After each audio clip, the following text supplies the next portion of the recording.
Welcome to DrVoIP training. This brief training segment is from the DrVoIP ShoreTel 8 administration video series. The complete 15 hours of training is available online or on DVD at drvoip.com. Let's meet our coach, Peter Buswell. Known throughout the telecom industry as DrVoIP, Peter brings a wealth of experience to his training sessions. He has worked in telecom since 1970. He's worked exclusively in VoIP since 1998. He's a VoIP entrepreneur with 3 venture capital-backed businesses.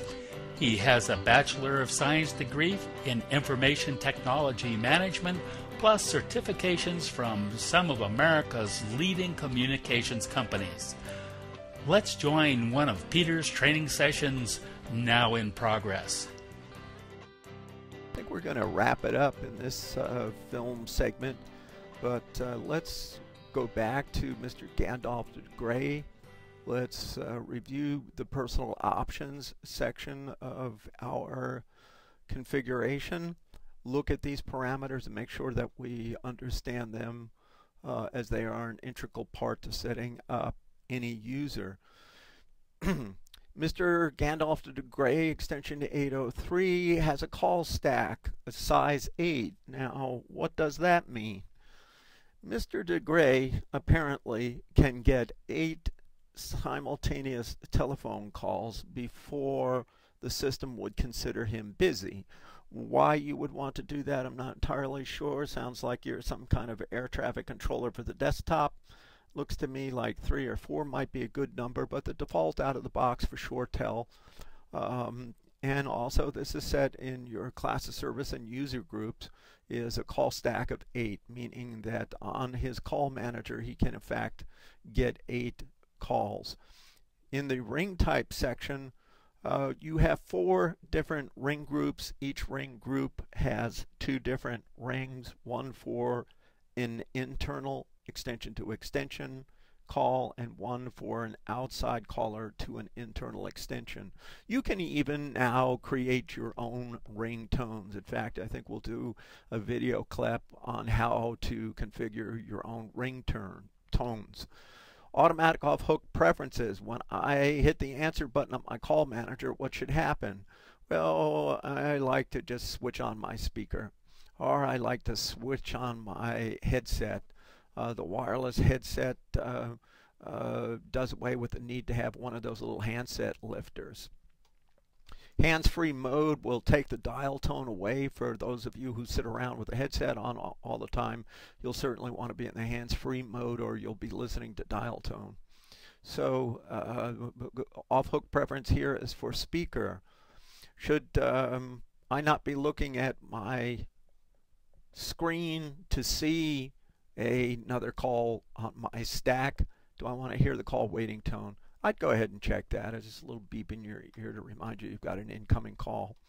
The default trunk access group, again, trunk access is controlled by the user group and class of service parameters. In ShoreTel, I may have the privilege, based on my class of service and user group, to record my own telephone calls. Those calls will in fact be saved in my ShoreTel voicemail box. Now, for a variety of reasons, management may like to have those telephone calls collected in a centralized mailbox. So this is where you would go ahead and fill in the user for which all recordings made by Mr. Gandalf the Grey will in fact go. In this case, they'll go to Clint's mailbox. We have discussed in great length the concept of programming call manager toolbars. Call programming buttons is basically the same strategy. You get the same options. If you were to say I wanted to monitor an extension, and I might type Clint in here and then go ahead and put Clint Eastwood there. I can control the behavior of the button. When it's not in use, it's not illuminated on my phone. I want it to be an intercom to Clint. Otherwise, I want it to be a whisper page. If Clint is on the phone and this button is illuminated and I push it, I will whisper page to Clint. So it's very similar to programming buttons. You can, let me go back here to the previous page. You can copy buttons if there's some other user who already has buttons defined. Perhaps they have a button box and you don't want to program all those buttons again. You can go ahead and copy those buttons. But basically the options are very similar to toolbars, which we have discussed in a previous film clip. External assignment, a very exciting feature and very misunderstood.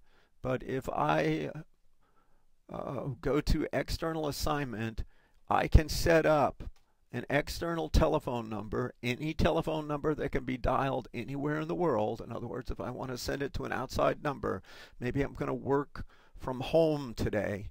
So when a phone call comes into my desktop, I want that call, I want the ShoreTel system to grab another line, ring my home telephone, and should I have access to my call manager, either via a terminal server connection or through a VPN, as long as I have the call manager, I can go ahead and manipulate that call as if I were sitting at my desk in the office. I can set up a consult, a conference, transfer the call. Basically anything I can do with my personal call manager I can do while I am externally assigned. For those of you in the fast reader group and you think you want to put your cell phone in there, it's interesting to note that there are touch tone commands that you can activate to cause the, oh, my phone rang, I answered it. Oh, you want to talk to Clint? Well, Clint's in the office. Let me transfer you. And there's actually a key touch tone sequence that you can go through to transfer that call. But basically you're going to use external assignment with a graphical user interface, personal call manager at home. I strongly urge those of you with off-site users to consider external assignment as the most viable option for extending the office to a home worker in the absence of a MPLS connection or some internet connection that has a service level agreement on it. If you're going to try and do voice over IP over the public telephone, over the public internet, I discourage you. There's no guarantee of any quality of service. Good news is when it works, it works. The bad news is when it doesn't work, it's like your worst cell phone connection. So go ahead and use external assignment. Wait for answer really has to do with the concept of answer supervision as it applies to analog telephone lines. If you have the call coming to you via the company's T1 PRI, you're going to go ahead and wait for answer. The system will recognize that you have in fact answered the call. With an analog line, you might want to generate a DTMF signal to assure the ShoreTel that you have in fact answered.